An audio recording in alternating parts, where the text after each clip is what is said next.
Okay, welcome everyone to session 2, workshop number 5, Teach This, Not That, Disrupting Texts in the Secondary Classroom. We are joined today by Tricia Ebarvia and Kim Parker. Take it away. Okay. Hi, everyone. I'm so glad to be here this morning, or I guess it's afternoon now. Tricia Ebarvia, and I am a high school English teacher just outside of the Philadelphia area. I've been teaching since 2001, same school, so it's definitely been a good experience, although also limiting, I'm sure. Kim has moved around a little bit more frequently, has a little bit more world experience than me. So Kim, do you want to go ahead and introduce yourself? Sure. Hey, I am Kim Parker. I am currently the assistant director of the Shady Hill Teacher Training Program in Cambridge, Mass. Before that, have taught about 17 years in all kinds of different environments, urban, suburban, well-resourced, under-resourced.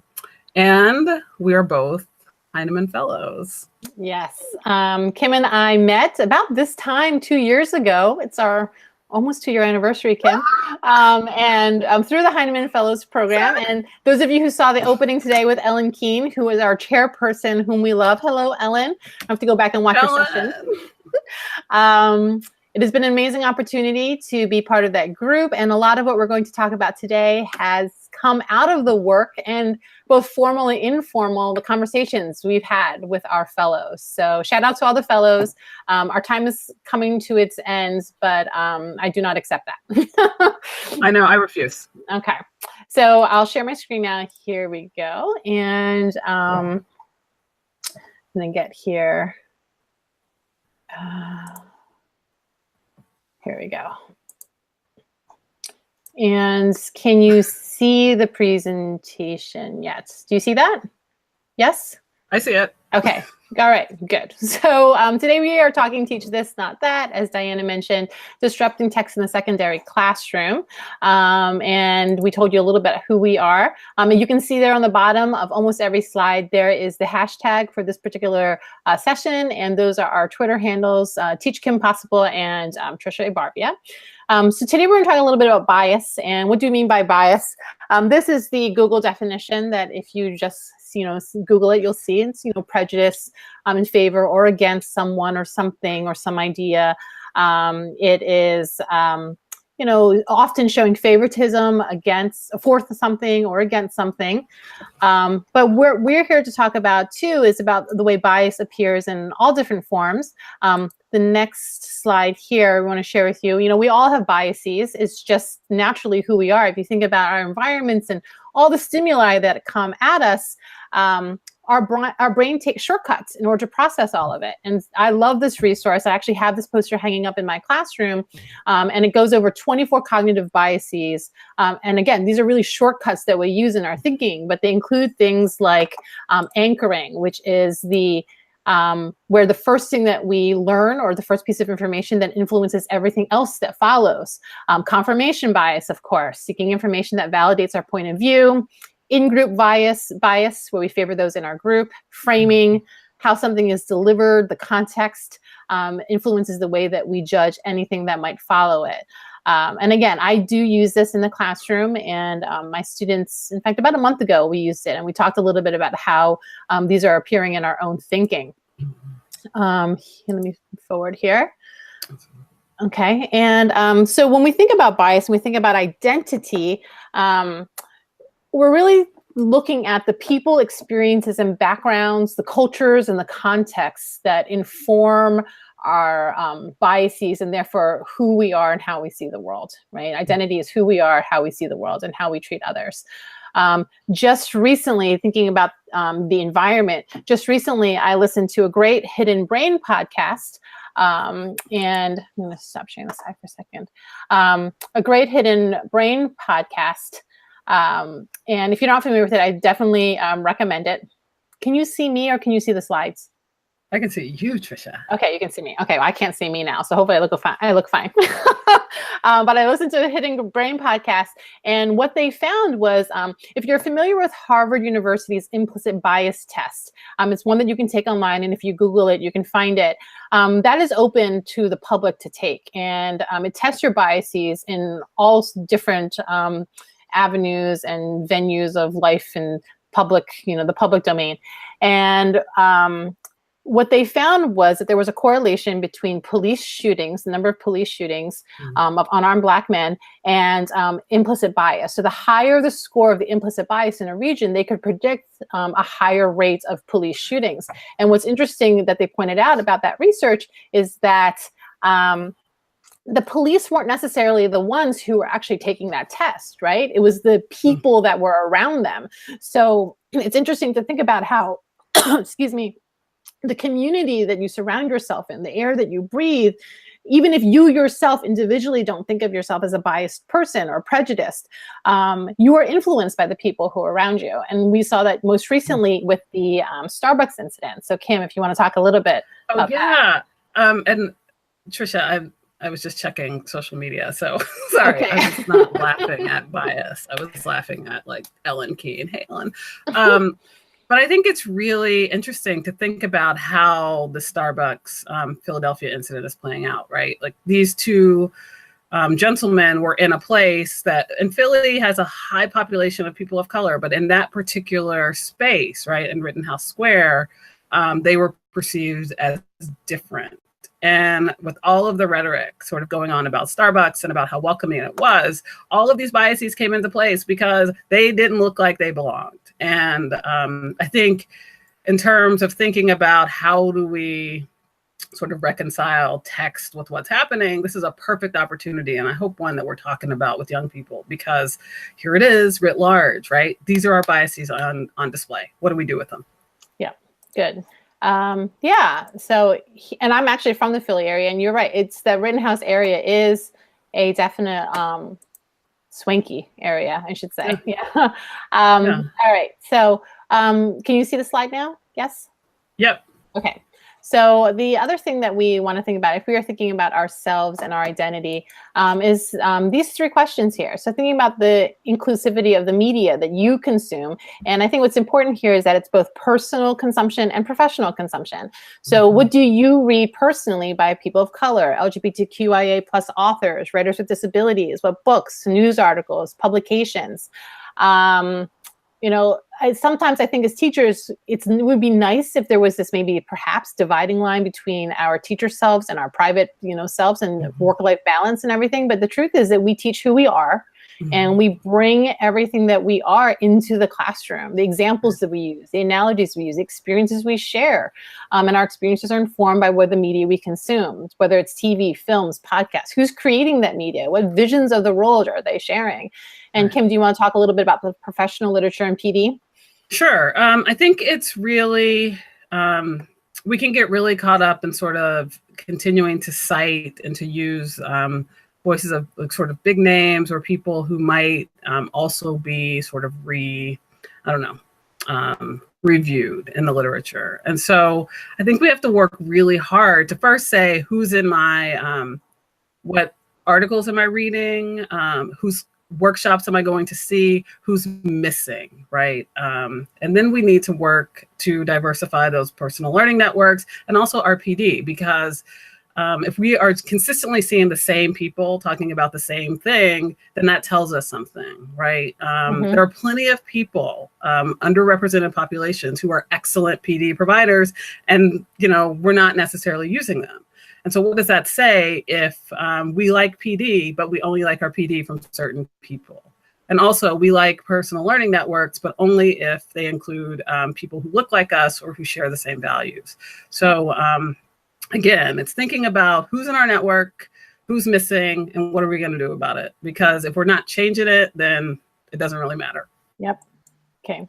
Then we'll move to our next screen share. Whoops. I'm still getting a hang of this. Sorry. You got it, Tricia. I got it. I got it. It's going to be good. All right. You got Share. All right. And here we go. Okay. So those 3 questions that we were on the previous slide, they're actually part of a larger, more extended tool.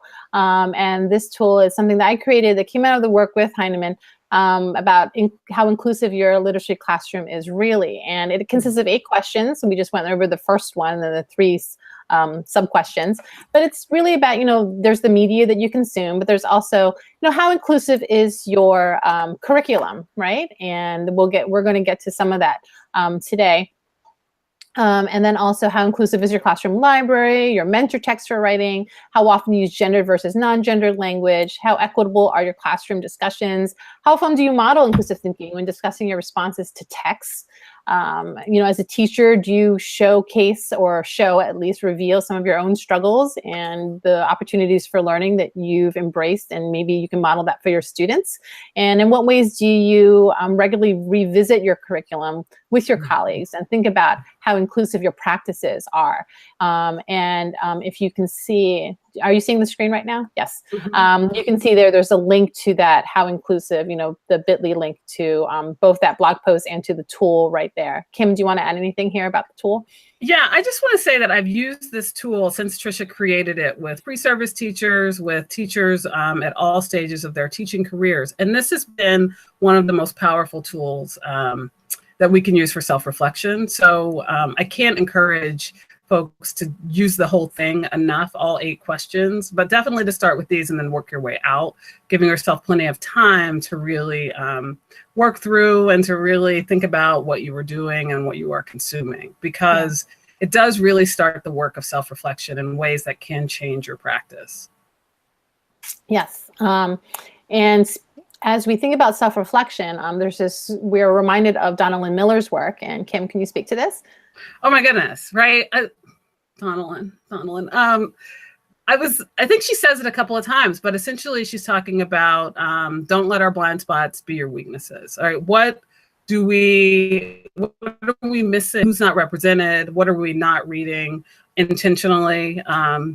And what does that say about what we make accessible to children and young people, and about how we teach that material? And so, Tricia, you talked a lot about how we always need to be constantly vigilant, constantly learning to change those blind spots. Because, I think that for me, it's like an everyday process that I'm learning that, oh, that's another blind spot.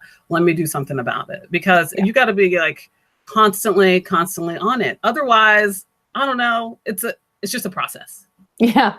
I think for me, like even just recently, when I think about inclusivity, I've often thought about the text that we read and that we choose, and we'll talk a little bit about that. But even just a few months ago, when I was preparing a presentation for NCTE, I was looking up some mentor text for writing, and what I realized was that I was going to my old tried and true standbys, the things that were in my anthologies, the things that I had been using for years, who are great writers, people like David Sedaris and Anna Quinlan, but I wasn't going beyond them, and that was a blind spot for myself. I had been working on the reading and making sure my classroom library was diverse, but I hadn't gone to writing. And I thought, well, what does that mean that I'm not sharing and I'm not modeling and showing kids different types of writers, diverse writers who are writing about different topics for one thing, but also different styles? What does that mean that I'm not doing that? So, and again, that was just a few months ago that I realized I had that own blind spot in my own teaching. But Tricia, I think it was also really powerful because then, and I think you challenged other people in your session to use all mentor text by people of color. Right. Because you said, and I think that, yeah, they're there. They're there. Surprise! They were there the whole time. And I just think that it can be done. And it's so much of what we're talking about today is really a mind shift to thinking about, how do I do the work? It's like, it's not impossible. And as teachers of color, we've been doing the work for a long time. And so what might it take to then make the change? Right. Okay. All right. And we'll go. So what does this mean? And what does this look like in terms of bias in our classrooms? And go there next. Let's see, share. Am I sharing this? Yes, I'm screen sharing now. Okay. All right. So what does this look like in our classrooms as far as our biases are concerned? It might look like a couple different things here. So first, it looks like curriculum that doesn't change, right? I mean, we love our comfort zones. I think as teachers, one interesting thing is that we are asked to be vulnerable in front of our students every single day. And so people who talk about accountability, they don't understand how you are accountable every single day to a room full of teenagers. And that's the only accountability that really, really matters. But I think that we get into these comfort zones. We get into a rhythm where we can almost predict the questions that kids are going to ask, and we've got the answer, and we feel safe there, and we're really moving along. But I think the problem with that is that we get too comfortable. So we don't change the curriculum because this is what we know. And this is what I know works. And I know exactly the moment in the text to introduce this question. And that's expertise, and that's fantastic. But I think it can also, again, keep us from seeing what else is out there. And this, of course, lines up with another bias, which is the sunk cost fallacy. We've already put this much time and energy into creating this curricula. Now you want me to change it. But it's if we're going to be responsive to the kids sitting in our classrooms, we have to think about that. And then also, what might it look like? It might look like teachers who are choosing based really on their own prior experiences.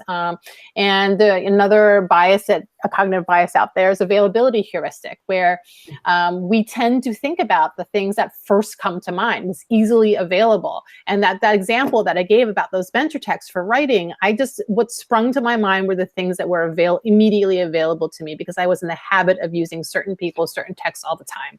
And so we have to always think about how those biases may be working and creeping into our instruction. Kim, do you want to talk about too hard and too easy texts?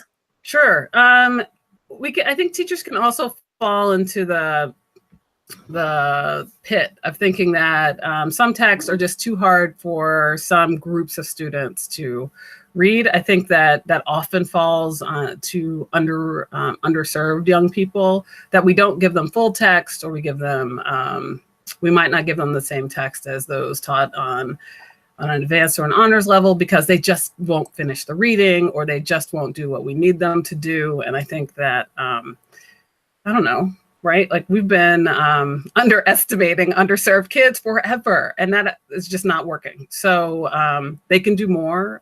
We have excellent examples of people who are doing the work with them in ways that are powerful.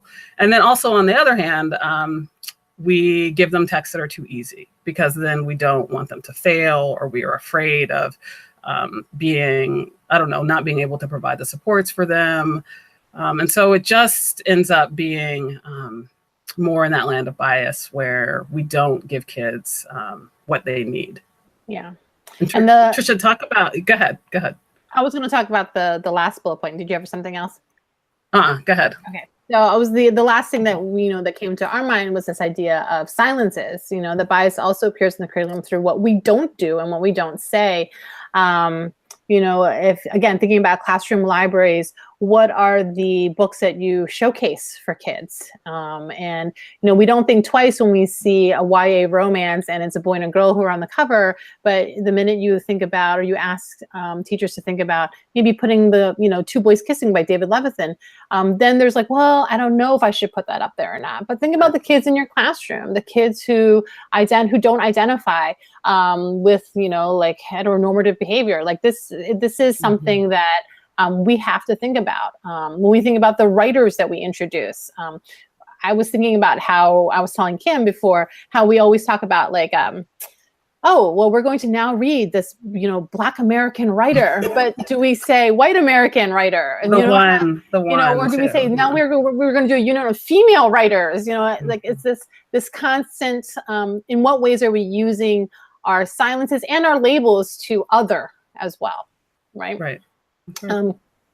The next slide here, we'll go back to here. There's something great that Kim has recently been using. And if you're not familiar with it, we definitely recommend it. We don't have time to necessarily go through all of it here. Sharing screen. Okay, can you see that now? Yep. Okay. So Kim, do you want to talk a little bit about this? I think so we use it as a framework of thinking about how do you then sort of lay this onto the 8 questions that Tricia set up. And so once you've sort of entered the conversation about thinking about our own biases, then how do we then apply it to the curriculum? So this is by Sadker, and we've put the link up because I think that it does require some time to sort of work your way through it. But we're going to, I think, Tricia, right, we're going to work through maybe one of these. But thinking about the 7 forms: exclusion of various groups, stereotyping, single perspective, ignoring racism, discrimination, et cetera, are all ways that bias does show up in our curriculum. Yep. And so when we think about text selection, so it's that first question about invisibility. So how inclusive or exclusive is your curriculum? And so how do you select and approach text? Again, we talked before about the way that curriculum might be shaped, not necessarily by like outsiders, but by ourselves, and how we choose based on our own experiences. Kim and I were both undergraduate English majors, and I know, and we've talked about this, how our background has been very canonical, right? And that we have both bought into, or we've been invested in what the traditional canon is, what it means to be literate, what it means to be cultured. But is that, I mean, I think about how, college is getting further and further away from me. And so when we think about, we're preparing kids for college, and we mean well, but again, our experiences are different than our kids' experiences are. And Kim, do you want to talk a little bit about the voices centered in the text? Yeah, and as Tricia and I were chatting this morning, I said, Tricia, right, I wasn't born woke. And I think that what is really interesting too, and that, we are all swimming in the water of white supremacy, is that I had internalized it too. And I had not, I'm from a family where we, we center literacy, and it's a very, it's a literacy that's centered on the Black experience, but it wasn't what I was teaching when I first started teaching. And I think that it's only in the last 10 years really that I've started to turn the corner to think about what does it mean to center the experiences of people of color and other underrepresented populations in my curriculum and with the teachers with whom I work. And that has changed everything, because it's also thinking about how do you use the text in ways that help young people enter conversations, to think about making change, and to really make the necessary progress that you can't do if you're just centering white narratives, for lack of a better expression. Yeah. Kim, you made a note this morning that you wanted to talk about the racial literacy roundtables. Is that right? Oh, yeah.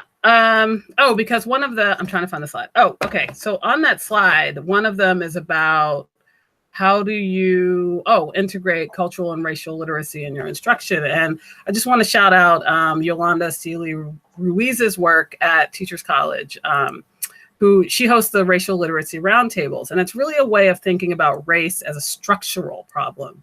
And I think that one way young people get really tripped up is thinking about it's more of race as an individual problem instead of seeing it as a structural problem. And if we are approaching text as ways of thinking about how do we help young folks think about race in ways that can confront it as structural inequalities, then that changes the conversation. Here too, I think it's really important, if you don't understand structural racism, to see and all work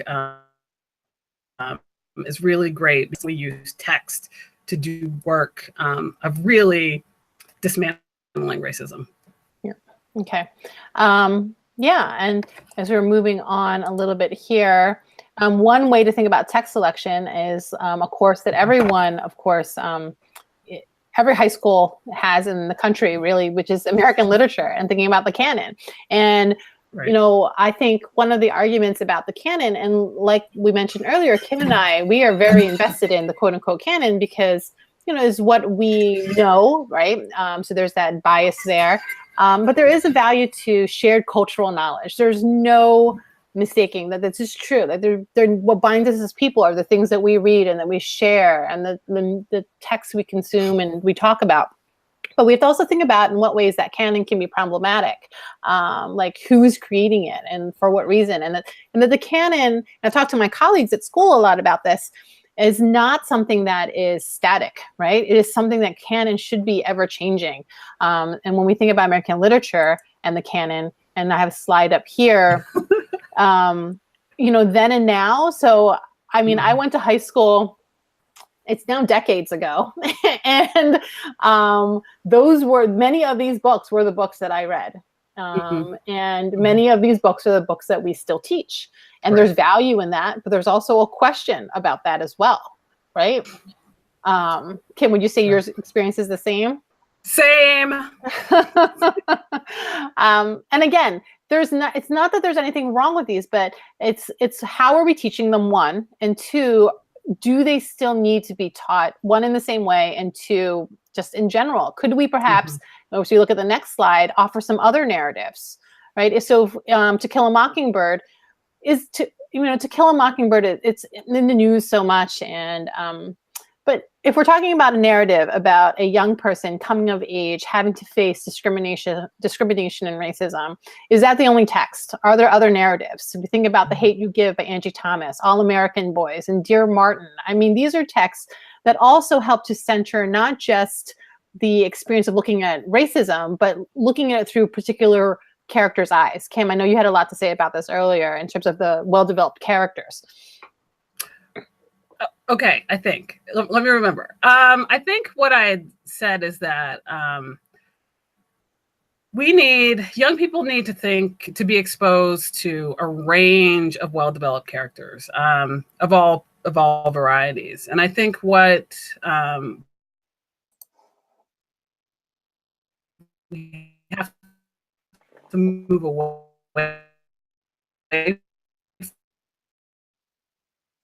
from, because it by something, and we're not doing critical work with it in terms of race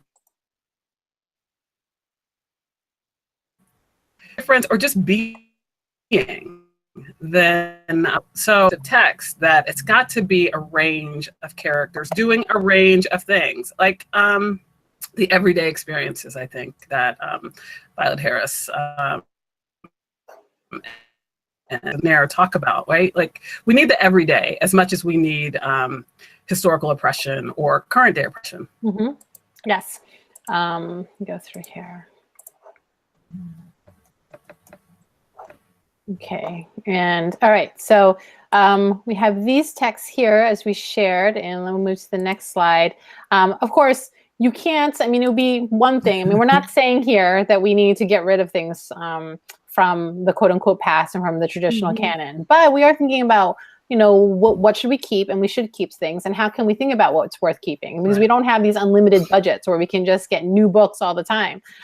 So what's worth keeping, and how do we know? So some things maybe to consider in thinking about what to keep. We might think about texts that engage students, and really, in order to engage kids, we have to know them. We have to know what our kids need and want, and are thinking about what issues are important to them. We've had lots of discussions about this idea, again, of rigor, and that, you know, Kylene Beers has said in the past, you know, rigor isn't inherent in any text, is not inherent in any particular text. Rigor is what you do with a text. Right. So any text can be rigorous, and creating conditions for engagement. Kim, I know you were saying earlier about, you know, we ask students of color to do all sorts of work in terms of engaging with a text.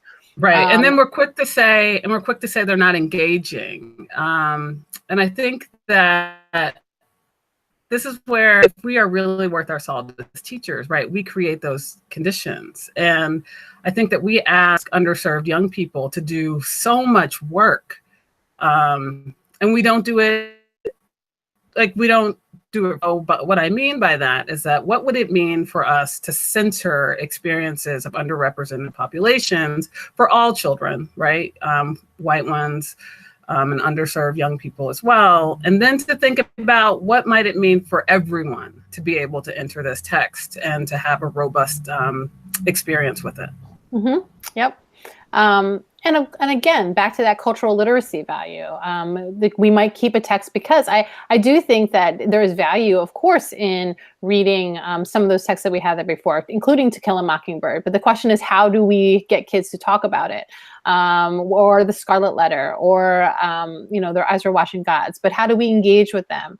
And how do we make explicit, rather than keep silent, the inherent biases that the writers had when they wrote these texts too? And what opportunities for disruption can there be? And so that is here. We can disrupt via pairings and counter narratives. So if we take a text like The Great Gatsby, what's interesting, or what I've been thinking more about, is how Gatsby, even kids who spark noted it back in the day, or you ask anyone, and they will tell you The Great Gatsby is a great American novel. American Dream, Green Light, Daisy, like it's the iconic text. And yet, it is a very particular American dream that is represented in there. And that Fitzgerald is a very, he's like the 1%er, of American writers. And it's this one sliver of, it's not even New York. It's a very specific part of New York and New Yorkers. So making that conversation and that questioning explicit for kids, rather than just saying, oh, this is the great American novel, and letting that stand. Kim, can you talk about these counter narratives or pairings that we could use with The Great Gatsby? Sure. And counter narratives are really given not just as really a way to think about recent what might have been taken for granted, notions of being taken for granted. And I think that what is interesting is The Danger of a Single Story by Chimamanda Adichie has essentially become like a canonical piece where we are asking ourselves sort of what single stories are we consuming, are we perpetuating, and what is the impact of that? In terms of thinking about the American dream, whatever that means, The Warmth of Other Suns by Isabel Wilkerson. That's a fantastic book because it helps, it's nonfiction, and it really helps readers think about what is the impact of the Great Migration. And it follows different families and folks as they move from the South to the North. And what is the cost, right? I think that, again, if we're thinking about racial literacy, it gives readers a way of thinking about structures that are either created or perpetuated, and the impact of those decisions. And it's really easy to extrapolate, think about how much of this is now still in existence. And I think that that's where, because we're dealing with young people, right? And they're rooted in today, and they're now. And so how we might think is great literature and their lived reality. Yep. Yes. And here are a few more. And also in the Sun, which is plastic text. Yes. Kim, I'm on the slide now with the other text too. Oh, okay. Yes. Yeah. So we kept thinking, right? So if we're really going to disrupt these ideas or these texts, right? How can we use a canonical text to have broader conversations, serious conversations about disrupting what we think about something? And this is the power of a really robust and rich text. And so Tricia has graciously put some images on the bottom of this slide. So the next slide, Tricia, I'm going to probably advance us just a little bit so we'll have time to think about it. The next slide, there's a really great link to think for even more resources about how do you disrupt what you might be given to have really important conversations with young people. Yeah. I just want to talk really briefly, and the listen, I'm just going to go back to the slide here.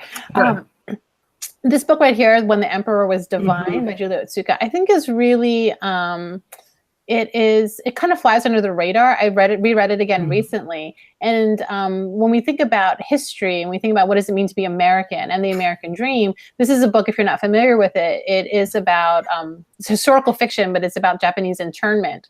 And when you look at the world around us today and you think about the way groups are being othered constantly in our media and in our news, and by politicians. You know, there's that cliche, but it's cliche because it's true. Like, if you don't know your history, we're doomed to repeat it.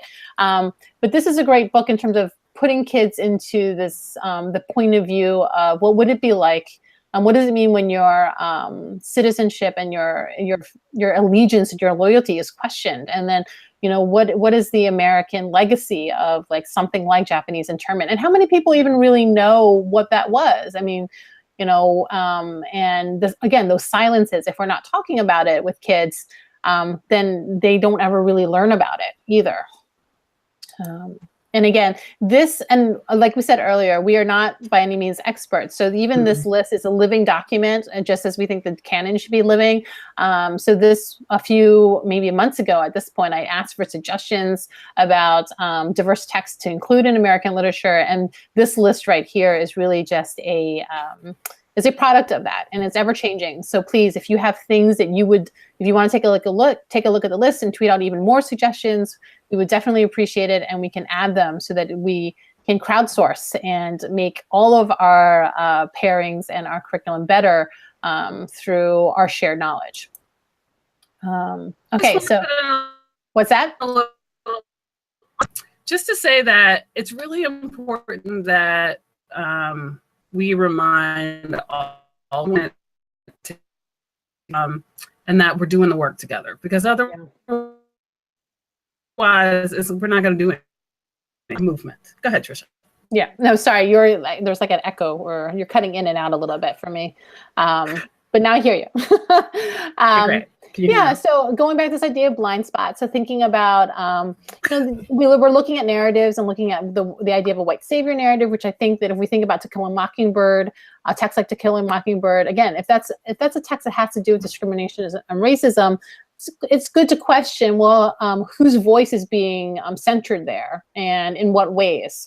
Right. And I wonder about that sometimes, where we might think about, you know, Atticus and like, well, if I can just be like Atticus, then it will be okay. But again, like Kim was mentioning, those structural racism and those other things that are not said can actually be misleading.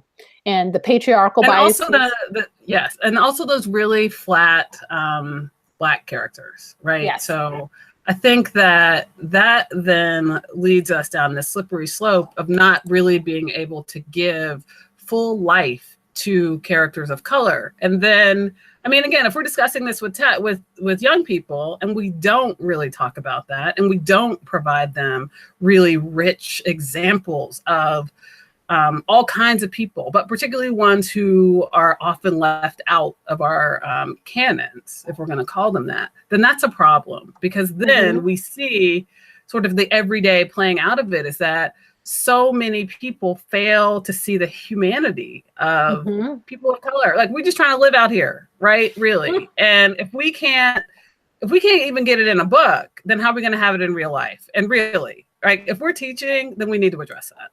Yeah, I will never forget. I think at ILA, the first and only time I've been to ILA was, it wasn't this past summer, the summer before. I was in Boston, and I remember Kwame Alexander was one of the keynote speakers, and what he was saying, what he was pointing out was that, you know, what are the who are the images and characters and people that come to mind in the moment, right? That the mind of the adult, I think it was something, I'm misquoting him here, but it's like the mind of adult is formed in the imagination of a child. And to think about that, right? That we are in the process of actively helping to shape young people, help them shape their own thinking. And the work starts now, right? That we know, if psychologists know from bias research, that it begins now. And once you have a point of view that is, kind of established for you when you're younger, it is hard to let go of it. You know, it is, it's hard. And we have to think about modeling how, even we've tried to do in this talk. I used to think this, and now I think this because I learned something a little bit different, right? And modeling that kind of thinking for kids, it's important. There's this, Tricia, do you see the question? I do see the question. I mean, do you want to talk about that? I feel like that's, what do you think? Well, I think that the thing with the idea of a quote unquote liberal agenda, or I think our work as educators is about being inclusive, right? Mm-hmm. And I think it is about seeing the humanity in all kids, all people, period. And I think it's not about politics. It's not about whether you're a Democrat or a Republican or anything like that. It is really about, look, we're human beings and we have to see each other, right? And I mean, really see each other and see each other, all of our faults, but also, you know, and we have to be willing to let kids, give them space to talk, and not to impose our own beliefs necessarily, but to make opportunities to invite kids to ask hard questions of each other. Kim? And Tricia is answering a question that we got. I'm sorry. Do you ever get pushback that you are pushing a liberal agenda? And here is where I think it's really great for allies to speak up, right? Like, white allies are and co-conspirators. I think we need to push it past allies to really be co-conspirators, because those people, the co-conspirators, can amplify, can introduce text, can support colleagues in ways that I, as a Black woman, simply cannot do. And I think that if you have a concerted response, I think that then you're more likely to be able to have these conversations. But I'm telling you, like, if you don't have them, then this is where I think white silence does equal violence. Like, we are dying, really, seriously. And so when it comes down to pushing some sort of agenda, I think I push back by saying, well, we know what's happening if we don't have these conversations, right? Like, it's our job. It's my responsibility. And if I'm not having them, then who else is? Yeah. Yeah. Here, let's go back to, I don't know where we are. Sorry. We're running out of time. I know. I'm trying to get to the last couple slides. Don't worry. Okay, here we go. All right. We have 4 minutes left. Okay, we were talking about blind spots. Yeah, so I think, again, like, looking at some of these potential blind spots, and again, as Kim and I were going through these were things that came to our mind as far as our own blind spot. I think that last one, adultism, especially, where we're so guilty of this idea of, like, knowing what's better for kids. And I think if you look around the world today, especially, but all throughout history, think about how many times kids have been on the forefront of change, right? And that they have led that change. And that, yes. And also kids are talking about it. Yeah. Yeah. Sorry, I cut you off. And we need to have that space for them, right? Right. Yes. So here we go. And because Kim and I are huge fans of proponents of independent reading, we want to just throw in a slide here near the end. But don't forget about independent reading. Like, a lot of the things that we've talked about in this talk today is teacher actions, things that we as teachers need to do, that internal work. But really, the goal is handover, right? And the goal is to get kids to be doing the reading and doing the thinking and looking at their own biases in their reading and media consumption, and how they can tackle those things head on. Kim, you wanted to say something. You were reminded of Michelle, right? Oh, yes. So here's where I want to give a shout out to my really great colleague, Michelle Lee, who reminded me, hold on, my note. She went to see Jackie Woodson, who said that really, I think it's either 75 or 80%, Jackie said, of our classroom library should feature people of color. So thinking about, it's not just enough to think about sort of what are the shared texts we read with young people, but what does our classroom library look like? And we need to do those audits in ways that make sure that we are featuring the windows, the mirrors, the sliding glass doors. And here too, I would be remiss if I did not remind us all to cite Rudine Sims Bishop, who gave us that term. I think lots of people are failing to give her the credit because we have a way of really being able to conceptualize our reading. Yeah. And so now here we are at 2 minutes and counting, and we've got our takeaways. This is perfect, Kim. We did it. We did it. So some of our takeaways from today. So again, hard audit of your personal reading life and your classroom practices. Please use the resources in the slideshow and give us feedback on them and add to them. Again, all of this work is messy, but if we're in it together, it's more than manageable. And not to settle again for what's readily available, like to do the work of finding what's needed to meet our kids' needs. Leaning into our discomfort. I've been uncomfortable and, many times. And I think we have to lean into it and ask ourselves why. And yes, also, and to that point, I'm going to jump in. Go ahead. We were talking about who discomfort for whom, because I think for underrepresented populations and people of color, this is our life. And so just because I'm not going to tell you that it's okay to be uncomfortable, because I think that is the work, but thinking about what does it mean when we say it's going to be hard or it's going to cause some discomfort. I think that that's necessary, particularly for people who sort of live in that reality every day. Yeah. Yes. And again, it's one step at a time, because at least if you are changing your curriculum, you're changing your practices, one step is at least one step in the right direction. And to involve students. Again, that last note that we had about independent reading is about, handing it over. Like we talked today a lot about the choices we're making as teachers, but how can we model those choices and that thinking for students so that they can be making those choices themselves and giving you feedback, real-time feedback on how things are working. That's right. And then at the very end, we're going to tweet out this link to this slideshow so that you can have it. But at the very end here, I just want to explain, thank you very much. We are all works in progress. Please share how it's going. But at the very end, there's just like 2 additional things. I spent some time getting these images. Some podcasts that we both listen to, Teaching While White is excellent. Hidden Brain is the one we mentioned earlier. Jennifer Gonzalez of The Cult of Pedagogy. She has fantastic podcasts, but especially some of the episodes on culturally responsive teaching, how to support students of color, that I think was from last December, is excellent.